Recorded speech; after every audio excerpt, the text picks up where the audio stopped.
What when you have a manager, an executive that has the results but doesn't have the behavior or the values?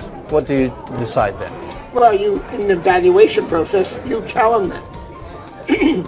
And either he changes quickly or he goes. But there are 4 types of managers. Okay. Those that have the results and have the behaviors. Onward and upward. Okay. Those that don't have the results and don't have the values, get them out. Okay. The 3rd type doesn't have the results but has the values. You give them another chance. Because you want people that have the stuff you have. The values that are so important to success. And then finally, and you give them another chance. You give them 2 chances maybe. Change the environment for them. The 4th one was the one you brought up. The most difficult one in business. Everybody says, I hate to give up this person. They're doing so well. They're giving me the numbers. Let's give them another 3 months. Meanwhile, you'll give these speeches about values, behaviors. The employees are saying, wait a minute. He's saying that, but he's got this jerk. There's none of the behaviors or values we want. So we can't have them. So what do? You say he left for family reasons, for example? You tell the organization. You tell the organization clearly and completely. This is why we had to let them go. Because they didn't have the values. You explain it to the organization. Now you say, he had great results, was a good person, had integrity. He didn't want to play by the rules of this game, the winning rules of this company.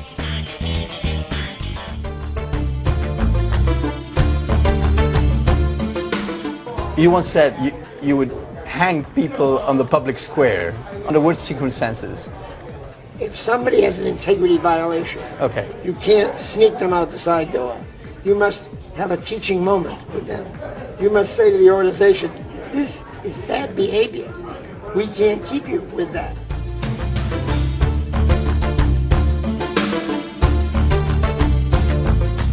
What would be the keys, the pillars on which you build a winning organization?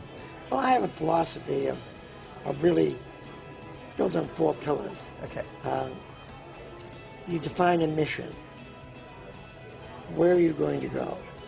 And then you put together a set of behaviors for your employees. So mission and values, or mission and behaviors, defines where you're going to go and how you're going to get there. The how and the why. And then I have something called candor. What is it? Candor is something where you stop all the nonsense and tell everybody straight on what you're thinking, what you're doing. So you evaluate employees very straightforward. You give messages clearly without a lot of business jargon. You get the organization moving faster through candor. It's an organization that has to get used to it because there's no namby-pamby with words. You give them the message. And then thirdly, from candor comes differentiation. What's that? Differentiation is both hard and soft. For the hard, you differentiate your businesses and your products. Put money in this, take a look at this, but don't waste money on this. Get out of this, invest in this. Hard calls, not keeping the whole family together in businesses. With people, You had GE, for example, that had businesses that were losing money for 20 years. Wow. And we kept them. And there are companies all over Japan today that keep companies, I call them shrines, that they still maintain them. And then you have differentiation with people, where you take care of your best to an extreme. You reward them.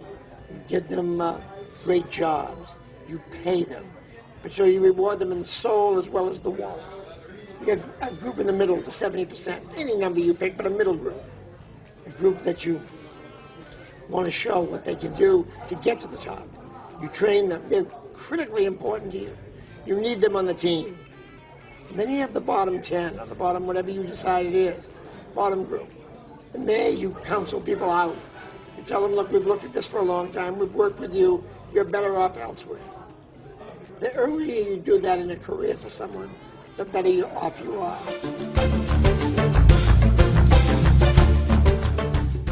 I think one of the most tough things when you're a leader and you build huge teams is to delegate and not try to do things directly yourself.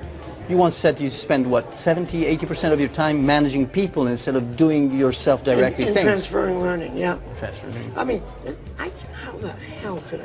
Why would I be picking the color of an appliance? Why would I be designing a comedy show? What skill do I bring? A jet engine. Because I wouldn't know one. I'm like looking out the window of a plane. So you cannot meddle. One of the problems the automotive industry has a lot is that people come up through the industry.